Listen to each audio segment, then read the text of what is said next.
duty. And then, ito yung service namin. Ito yung, dalawa to sila. Ito, may pangalan talaga ng company namin.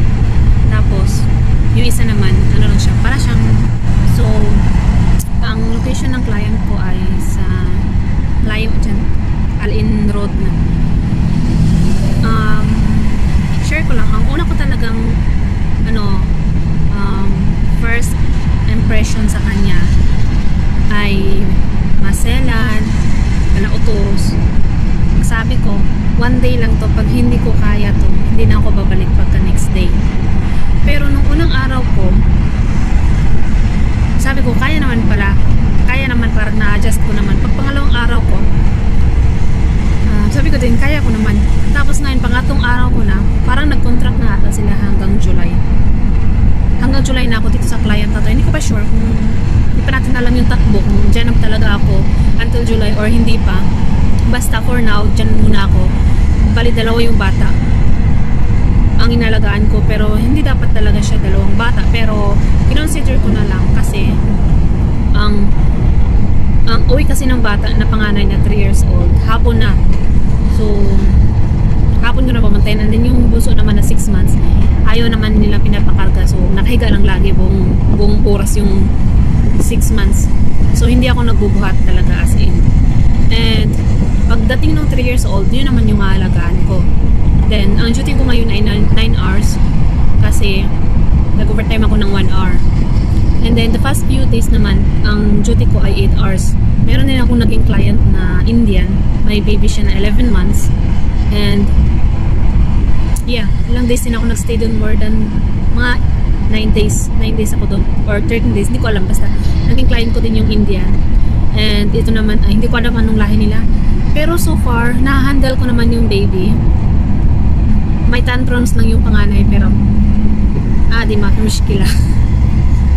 And yeah, pauwi na ako ngayon, pero meron pa kaming susunduin na isa kong kasama dito sa Maidan. So namin sila, dadaanan namin siya, tapos drop na kami doon sa may metro station, pauwi ng location ko, ganun. So share ko lang din na nagsahod na ako, pero hindi ko pa siya nakuha. So ipapakita ko din sa inyo mamaya, pupunta tayong Lulu. Kasi kumuha ako ng EDCB Bank, pero hindi ko pa nare-receive yung ATM kasi wala akong time. Pag delivery time, nasa duty ako. Pag uwi ko naman, wala na. Out na yung nagde-deliver. So ipapakita ko sa inyo yung sahod ko mamaya. Hindi ko alam kasi nag-start ako December 7. So ilang oras lang yun. Meron kasi kaming minimum na 208 per hour. Dapat ma-reach namin yun. Hindi ko siya na-reach. So hindi ko alam kung magkano lang yung sahod ko. Titingnan natin mamaya. Yan yung first salary ko.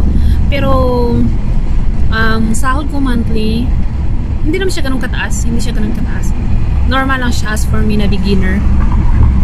Normal lang siya na rate. So, ayan lang. Meron kaming pick up and drop sa mga client namin. Pero dinadrop kami sa metro station. Kami na yung bahala sa mga location namin. Basta idadrop lang kami sa metro station. Tapos mag-metro na kami. And then bibili, good luck din sa traffic today kasi sobrang traffic talaga dito sa Dubai. Papakita ko sa'yo.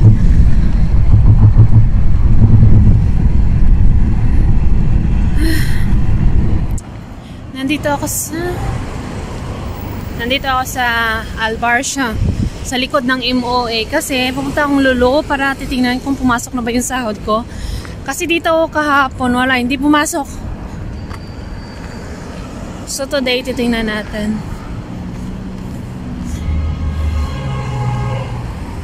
So yan guys, after 2 months na wala akong sahod, yan, nakapagpadala na po ako sa pamilya ko.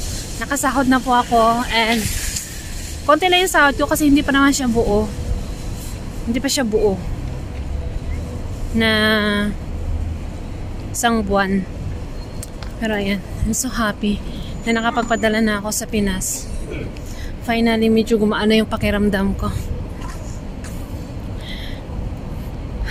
Nahiya ako sabihin sa inyo yung sahod ko. Siguro next time mag-grocery muna ako sa Viva kasi mura.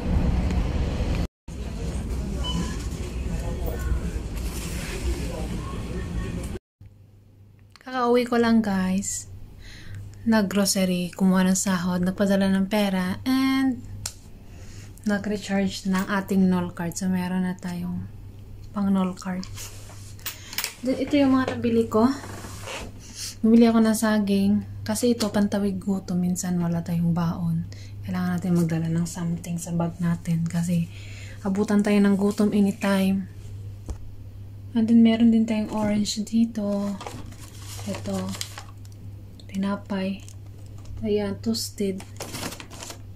Meron din tayong vodka. Joke lang. Ito naman yung mga pagkain ko. Kanin. Meron oil dito na medyo malaki-laki. Meron tayong soup dyan. And, yeah. Yun lang. Ang update sa ating sahod. Wala akong ipon this month kasi lumipad yung sahod ko. Hindi pa kasi siya full and then pinagkakasya ko pa lang sa aking mga needs. Sa room rent. Sa transportation. Padala. Pero at least nakapagpadala na tayo. Well, that's life. Yun lang. May duty pa ako bukas ng 11 to 7 hours na duty. And then, Sunday, office ang duty ko. Saturday, office ang duty ko. Sunday, day off. Saturday night is camping night. So, isasama ko kayo sa aking camping. Magka-camping po kami overnight. Bali, pangalawang beses na namin mag-camping. So, ayun lang. Thank you for watching. Don't forget to like, share, and subscribe. And comment down below for more katanungan.